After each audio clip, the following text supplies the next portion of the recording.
తెలియజేస్తూ ఉన్నాం. ఈ వినీల ఆకాశంలో ఒక ధ్రువతార సాహిత్యాన్ని, అక్షరాన్ని అందరికీ అందించినటువంటి యుగకర్త శ్రీశ్రీ గారి యొక్క చిత్రపటానికి పూలమాలంకృతులుగా ఇస్తూ ఉన్నారు. గౌరవ ఎంపీటీసీ సభ్యులు శ్రీ అరిగెల బలరామూర్తి గారు.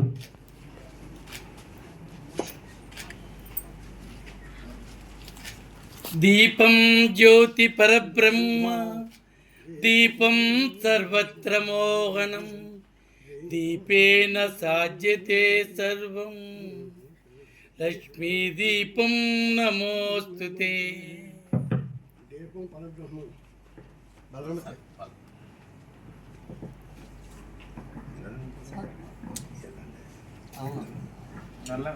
దీపం జ్యోతి పరబ్రహ్మ దీపం సర్వత్ర మోహనం దీపేన సాధ్యతే సర్వం లక్ష్మీ దీపం నమోస్తుతే. అనేది కూడా ప్రపంచ స్థాయిలో సభలు 2 రోజుల పాటు నిర్వహిస్తున్నారు. ఆ సభలకు అనుగుణంగా మినీ మహాసభలు చైతన్యరాజు గారి సౌజన్యంతో రాజమహేంద్రవరంలో జూన్ 6, 7 తేదీల్లో 2 రోజుల పాటు నిర్వహిస్తున్నామని తెలియజేసుకుంటూ సాహిత్య సాంస్కృతిక ప్రదర్శనలతో పాటు అనేక మంది దేశ విదేశాల నుండి కూడా కవులు, కళాకారులు అందరూ పాల్గొని ఉన్నారు. పురాతనమైనటువంటి సంస్కృతిని, జానపదాలను కూడా అక్కడ తీసుకురావాలని, ఎక్కువగా తెలుగు భాషకు ఏదైతే ఉపయోగపడుతుందో ఆ నేపథ్యంలోనే ఇవన్నిటిలో కూడా ప్రోత్సాహం అందించాలనేటువంటి తపనతో పనిచేస్తున్నటువంటి చైతన్యరాజు గారికి మాలాంటి వారు ఒక సమితిగా ఆయనకి చేయూతనివ్వాలనేటువంటి ఉద్దేశంతో ఈ కార్యక్రమాలు ఏర్పాటు చేశాం. ఇక్కడ పాల్గొన్నటువంటి ప్రతి ఒక్కరు కూడా ఆ మహాసభల్లో పాల్గొవాలని, ఆ సభలకు సమన్వయకర్తలుగా కోనసీమ జిల్లా నుంచి మాకే బాలాజీ సత్యనారాయణ గారు, నల్లా నరసింహమూర్తి గారు, బివి సత్యనారాయణ గారు, అరిగేల బలరామూర్తి గారు ఉన్నారు. కాబట్టి మీరు వారందరినీ కూడా సంప్రదించి ఆ కార్యక్రమంలో పాల్గొని తెలియజేసుకుంటూ, ఇక మా జిల్లా అధ్యక్షులు నల్లా నరసింహమూర్తి గారు మొన్న ముఖ్యమంత్రి నారా చంద్రబాబు నాయుడు గారి చేతుల మీదుగా ఉగాది పురస్కారాన్ని అందుకున్నటువంటి వ్యక్తి. ఆయన ఎప్పటి నుంచో కవిత్వాన్ని రాస్తున్నటువంటి వ్యక్తి. మా చిన్నప్పటి నుంచి కూడా ఆయన కవితలు మేము చదువుతూ ఉన్నాం. సైకిల్ పై తిరుగుతూ నడక మీద అద్భుతమైనటువంటి కవితలు రాశారు. 100 పుస్తకాలు పైబడి రాసినటువంటి వ్యక్తి కోనసీమలో నల్లా నరసింహమూర్తి గారు తప్ప ఇంకెవరూ లేరని ఈ సందర్భంగా తెలియజేస్తున్నాం. ఇటీవల కాలంలో మంచి పద్య కవిత్వం రాస్తున్నటువంటి వ్యక్తి బివి సత్యనారాయణ గారు. అనేక సంస్థలకు అనేక అతిథులుగా వెళ్ళి మంచి వచన కవిత్వం రాశారు. ఆయనకి మేము ఇచ్చే సలహా ఏంటంటే మీరు కూడా ఒక పుస్తకాన్ని త్వరలోనే తీసుకురావాలని ఈ సందర్భంగా తెలియజేసుకున్నాం. ఇక బలరామూర్తి గారు ఉదయమే అభిరాం పేరిట మంచి చలోక్తులు, సూక్తులు విసురుతూ ఉంటుంటారు. ఆయన అసుకవిత్వాన్ని పలికిస్తుంటారు. అప్పటికప్పుడు పదాలని భలే మెలికిలు తిప్పుతూ అంకురార్థం చేసేటువంటి మంచి కవి. ఇట్లాంటి వాళ్ళందరూ కూడా మనం ఆదర్శంగా తీసుకోవాలి. అదేవిధంగా ఇక్కడ శతావధాని గారు ఉన్నారు. ఇటువంటి మహనీయులు అందరూ ఉన్నారు. మీరందరూ కూడా మంచి మంచి కవిత్వాన్ని రాస్తున్నారు. కానీ కొంతమంది కవిత్వం వ్యాసంగా మారుతుంది. దాన్ని మీరు కుదించుకోవాల్సినటువంటి అవసరం ఉంది. ఎందుకంటే మీకు ఎవడో ఎక్కడో చోట పొగిడేస్తుంటుంటారు, మీరు జీవితాంతం అదే కవిత అనుకుంటారు. కానీ కవిత్వంలో ఉన్నటువంటి పట్టులు కూడా మీరు తెలుసుకుంటే ఆ కవిత్వానికి మీరు మెరుగులు పెట్టినట్టు అవుతారు. ఈ రోజు శ్రీశ్రీ గారి 116వ జయంతి. అదేవిధంగా రేపు ముందస్తుగా కూడా మీకు మేడే శుభాకాంక్షలు కూడా తెలియజేసుకుంటూ, శ్రీశ్రీ గారు అంటారు కష్టజీవి కవి.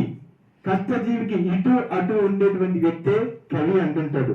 శ్రీశ్రీ గారు ఎప్పుడైతే కవిత్వం రాయటం మొదలు పెట్టి జన సామాన్యంలోకి కవిత్వాన్ని వదిలారో ఆ శకం నుండే ప్రతి ఒక్కరు కూడా అప్పట్లో కొందరు గుప్పెట్లో ఉన్నటువంటి కవిత్వం అందరి చేతుల్లోకి వచ్చింది.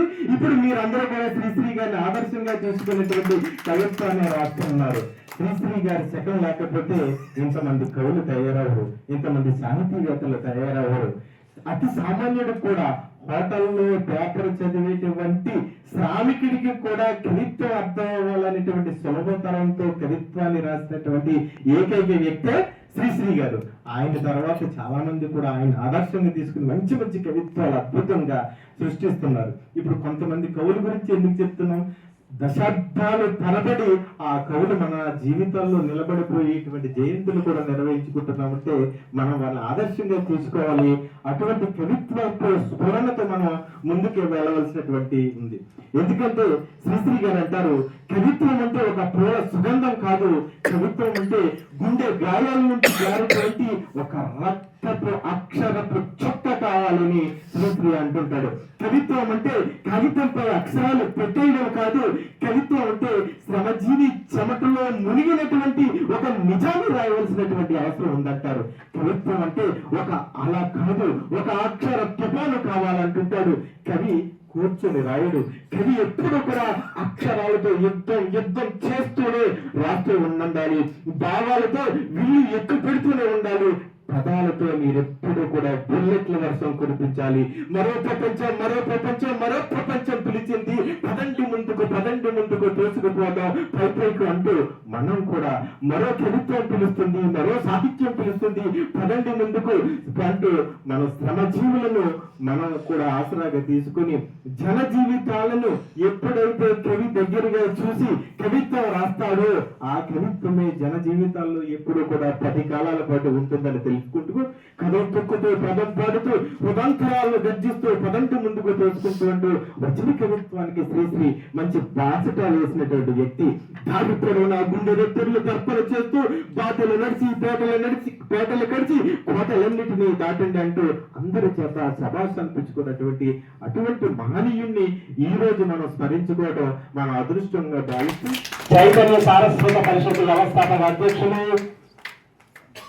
గౌరవనీయులు శ్రీ కేవీవి సత్యనారాయణ రాజు గారు, శ్రీ చైతన్య రాజు గారి యొక్క తరఫున కిమ్స్ వైస్ ప్రెసిడెంట్ శ్రీ మోహన్ రాజు గారు కట్టుమండ ప్రతాప్ గారికి అభినందన సత్కారాన్ని అందిస్తూ ఉన్నారు. శ్రీశ్రీ జయంతి మహోత్సవం సందర్భంగా శ్రీశ్రీ కళా వేదిక వ్యవస్థాపక అధ్యక్షులు వారికి ఆత్మీయ అభినందన సత్కారం చైతన్య సారస్వత పరిషత్ ఆధ్వర్యంలో. ధన్యవాదాలు సార్.